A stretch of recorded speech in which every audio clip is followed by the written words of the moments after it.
পুরুষরা আসেন, পুরুষরা। তো এই যে প্রথম দুইটা ছিদ্র ফাঁকা, আমরা সালাম দিব হচ্ছে এইখানে। এইখানে এই ছিদ্র বরাবর ভিতরে হচ্ছে রাসূল সাল্লাল্লাহু আলাইহি ওয়াসাল্লামের রওজা।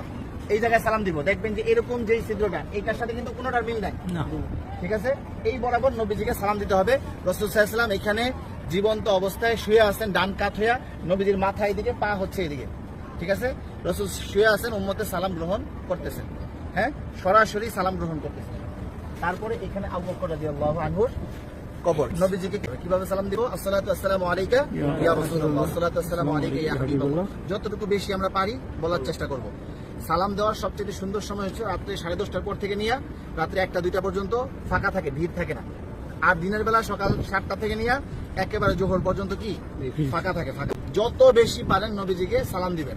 যদি সালাম কবুল হয়ে যায়, আল্লাহ নবী বলতেছেন যে আমার রোজায় যে সালাম দিল আমার উপরে ওয়াজিব হয়ে যায় তার জন্য হাসরের ময়দানে সুপারিশ করা।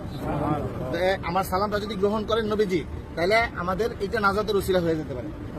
আর রাসূলকে অনেক মানুষ আমাদেরকে বলছে না সালাম দেওয়ার জন্য, তো আমরা নিয়ত করবো যে আমাদেরকে যত মানুষ সালাম দিতে বলছে তাদের সকলের পক্ষ থেকে সালাম, আসসালাতু আসসালামু আলাইকা ইয়া রাসূলুল্লাহ, ঠিক আছে? তারপর আবু বকর রাদিয়াল্লাহু আনহুকে সালাম দিব, হযরত ওমর রাদিয়াল্লাহু আনহুকে সালাম দিব। আর মহিলাদেরকে ঠিক রওজার পিছন দিক দিয়ে দিবে সালাম দেওয়ার জন্য একদিন। কথা বুঝতে পারছেন? একদিন সুযোগ আসবে রিয়াজুল জান্নাহ নামাজ পড়ার জন্য এবং সালাম দিবেন রওজার পিছন দিক থেকে। আর মহিলারা বাহির দিয়া প্রতিদিনই সালাম দিবেন আপনারা বাহির থেকে, হ্যাঁ।